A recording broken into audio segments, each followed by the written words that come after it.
Лидер юниорской сборной России по дзюдо якутянка Ниргуяна Никифорова усиленно готовится к первенству Европы среди юниоров до 23 лет. Он пройдет в Венгрии в ноябре этого года, а уже сейчас с надеждой якутского спорта встретилась Агафья Гоголева. Ниргуяна Никифорова 9 лет занимается дзюдо. Древнее японское единоборство помогает поддерживать отличную физическую форму, развивает ловкость, гибкость и выносливость. За плечами девушки десятки соревнований российского и международного уровня.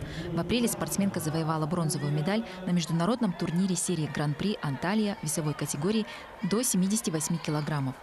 Начала заниматься я в 19-й школе у Герасимова Валерия Максимовича, это мой первый тренер.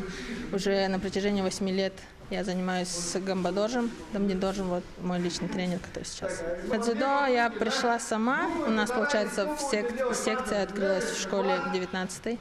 Я решила записаться на дзюдо. Мне было около 13 лет. А что для тебя является дзюдо?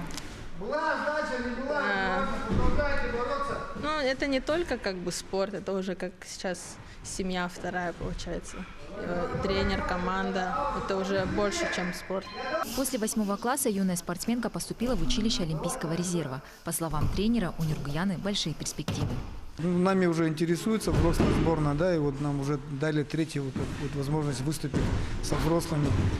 Начиная в январе мы выступили в Тунисе, в марте в Екатеринбурге, и вот сейчас было третье выступление в составе взрослой сборной в Турции.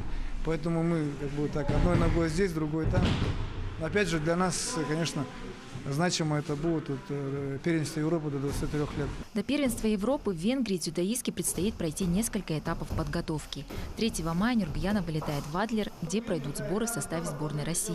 В июне индивидуальные тренировки в Японии. И в июле спортсменка отправится в Германию участвовать в этапе Кубка Европы. Технически у него данные хорошие, да, сейчас техника на уровне, а вот пока что немножко у нас не хватает физических качеств, силовых. До 78 у нас еще не хватает, там, пару килограмм, поэтому мы хотим еще и сделать набор веса, чтобы мощь появилась за счет массы тоже. Ну и силовых подготовки тоже. У нашей героини плотный тренировочный график. Свободное от учебы и тренировок время девушка с удовольствием проводит время с подругами и ходит в кино.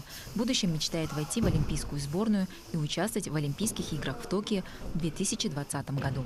Подрастающему поколению я бы хотела пожелать заниматься спортом.